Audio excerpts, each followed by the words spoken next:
ہمارے چینل تبلیغ T V کو ضرور سبسکرائب کریں اور نئی اپڈیٹس کے لیے گھنٹی کے بٹن کو ضرور دبائیں۔ وہ حجاج بن یوسف جو تھا نا، وہ ایک دفعہ کہیں بازار میں نکلا ہوا تھا، تو ایک ایسی بیچارہ چھوٹا سا کوئی چپڑاسی ٹائپ کا آدمی بیچارہ، حجاج نے ڈھاٹا باندھا ہوا تھا نا، پہلے زمانے میں بادشاہ وہ ڈھاٹا باندھ کے نکلتے تھے، ایک عزت سمجھی جاتی تھی کہ ہم اپنا چہرہ نہیں دکھاتے کسی کو۔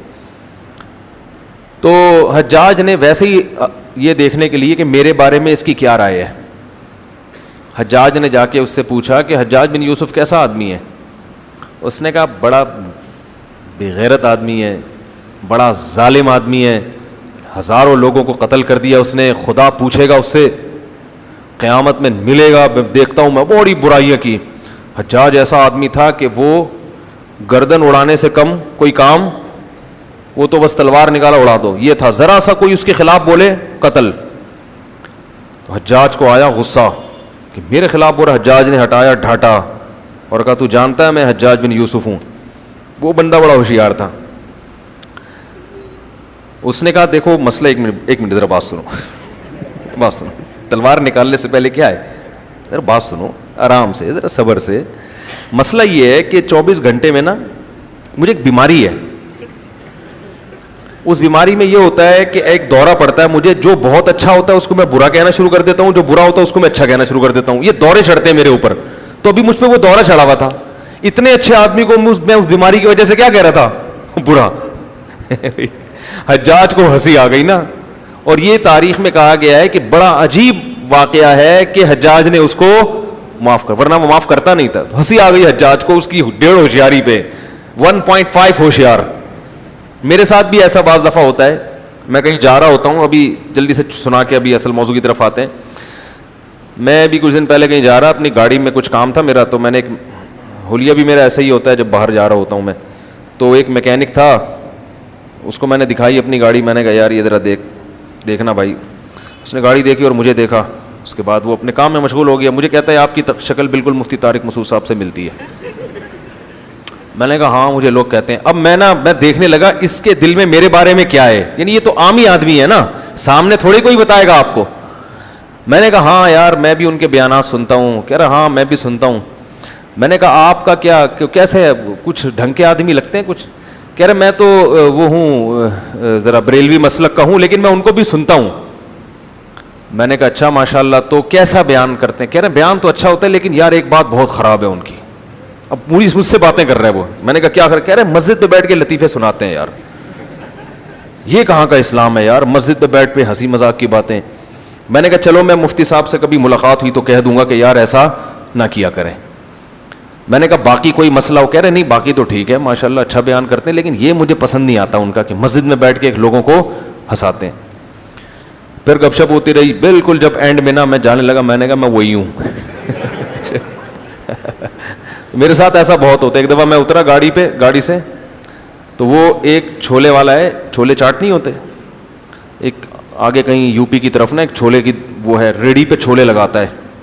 میں بچپن میں ایک ہمارے پرائمری اسکول میں جب پڑھا کرتا تھا تو وہاں ایک چاٹ والا آیا کرتا تھا، اس کی چاٹ بڑی مزے کی ہوتی تھی۔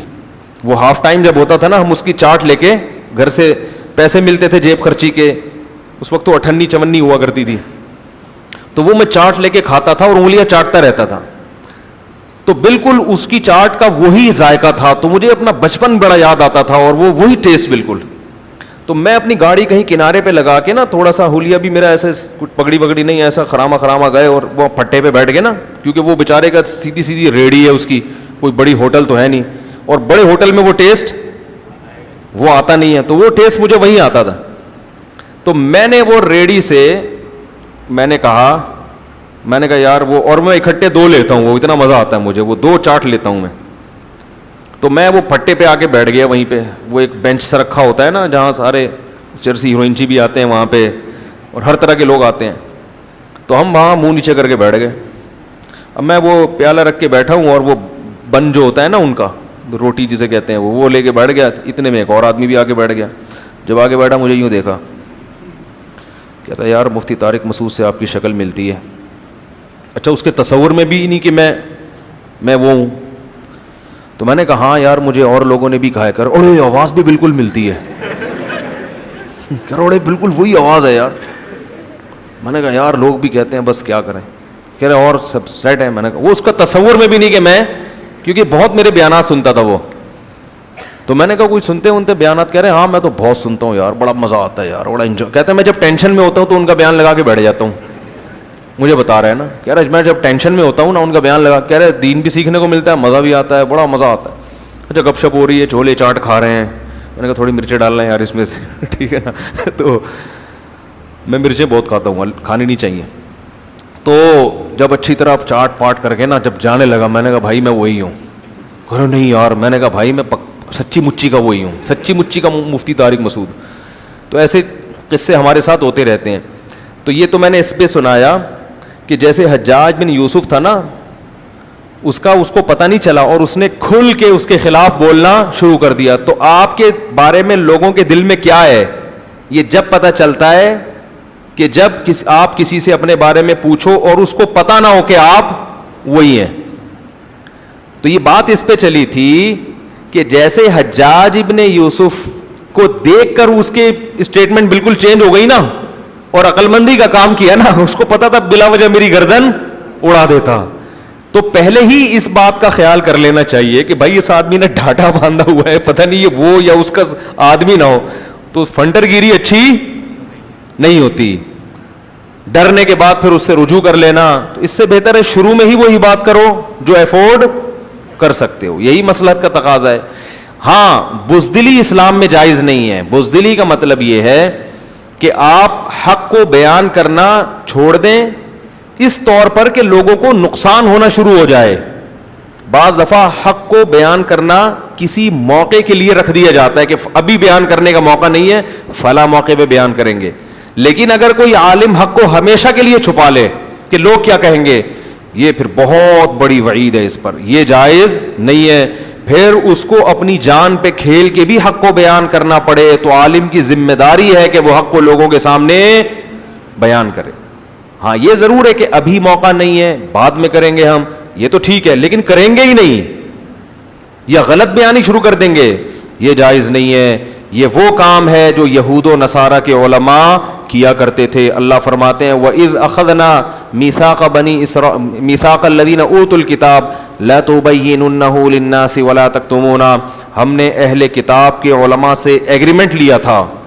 اللہ علماء سے بھی ایگریمنٹ لیتے ہیں. دیکھو یہود و نصارہ کے علماء سے اللہ نے ایگریمنٹ, یہ ایگریمنٹ کس کے ذریعے؟ پیغمبروں کے ذریعے. پیغمبر اپنے علماء کو کہہ کر گئے تھے کہ لَتُبَيِّنُنَّهُ لِلنَّاسِ, کہ تورات اور انجیل میں جو کچھ لکھا ہے لوگوں کے سامنے کھول کھول کے بیان کرنا ہے, چاہے آپ کے مفاد کے خلاف جا رہا ہو یا آپ کے مفاد کے حق میں جا رہا ہو.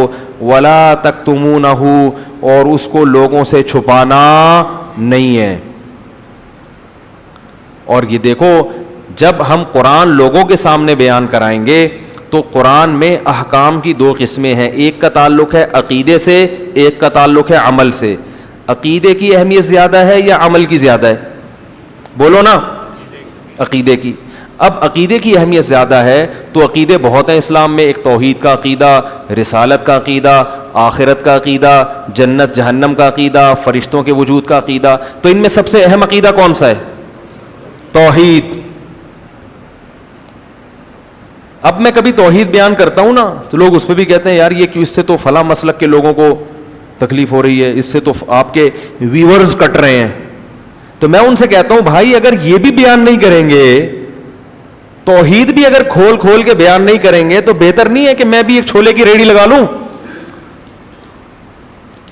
کیا ہو گیا؟ یعنی اگر قرآن کی جو ایک تو عقیدے سے اس کا تعلق ہے جس کی اہمیت عمل سے زیادہ, اور پھر عقیدے میں سب سے اہم عقیدہ کیا ہے؟ توحید. اور توحید میں بھی آگے یاد رکھو توحید کی اپوزٹ کیا ہے؟ شرک. توحید کا الٹ کیا ہوتا ہے؟ شرک. تو شرک کی نفی کرنا توحید ہی ہے نا. تو سب سے بڑا شرک پتہ ہے کیا ہے؟ اللہ کے سوا کسی کو مدد کے لیے پکارنا. یہ شرک کی سب سے بڑی قسم ہے اور سب سے خطرناک قسم ہے جس نے ہمیشہ مشرکوں کو برباد. ہر دور کے مشرک اس قسم کے شرک میں مبتلا ہوئے ہیں.